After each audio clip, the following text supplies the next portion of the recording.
Giêsu a bang kim Giêsu a answer adon na ahi kachia unaute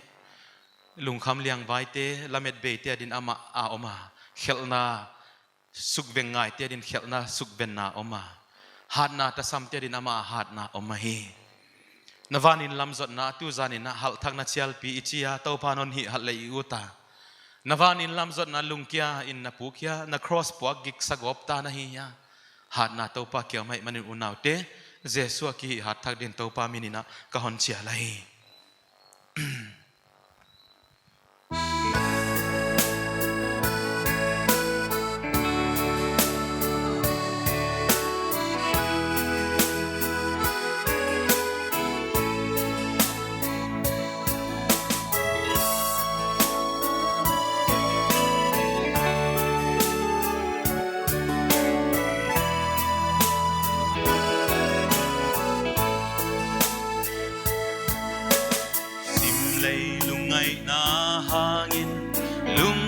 na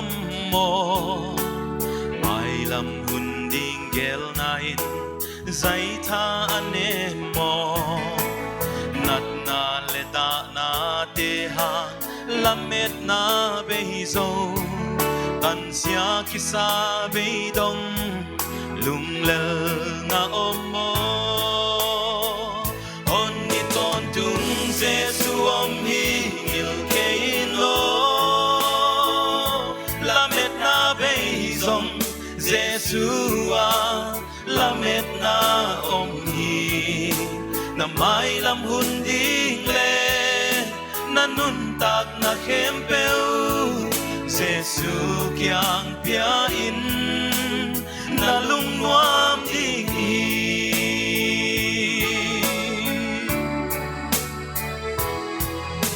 siat na le khel na te pan swatang na ut mo nun tak kisya nun na tha nei na lunggol mo leitung mi te din ki hoai nel sia na hi mo Jesu kyang na swata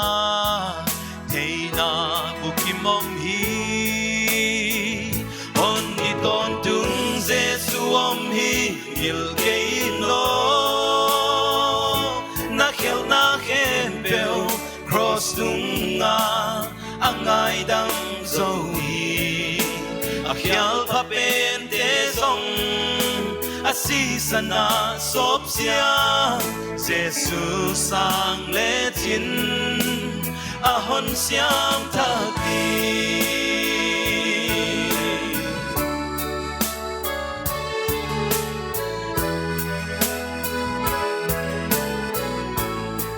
navan in lamzot na lungkia in na omhya nisim na cross kwa giksa in apa in na pukya sim lei lungai na te hangin na khaba kop na ba kop ta ya unaute navan in lamzot na lungkia na ommo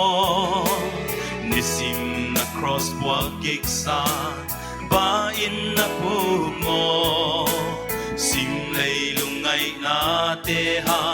nakhaba khin mo Jesu kyang asai tha hat na bukim om hi hon ni ton tung Jesu om hi mil kein lo hat na nei lo te dia to pa I hat na lung ke lo in zui zel ni va lampi gam chia mi tung ni I pai zel ingu hon ni ton tung Jesu om hi il kein lo lamet na be zong Jesu a lamet na om hi na mai lam hun ding le na nun tak na khempeu Jesu kyang pia in